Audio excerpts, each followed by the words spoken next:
Ja tuli viestiä, että joku jossain on puhunut, että minä olen kusettanut Arja Subatonissa. Arja ei saanut rahaa tarpeeksi.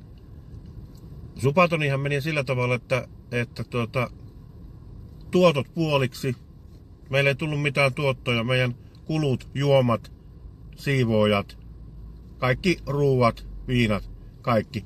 Ne kulut, kämpät, kaikki kulut, taksit oli suuremmat kuin mitä tuli Supesta rahaa. Jos olisi tullut enemmän kuin oli kulut, niin se olisi jaettu puoliksi. Ei nämä näköjään ymmärrä sitä, että varmaan ei ole porukka ikinä käynyt ulkomailla, mutta kyllä ne aika paljon tulee kuluja. Ja ei ne riittänyt näihin kuluihin ne supirahat.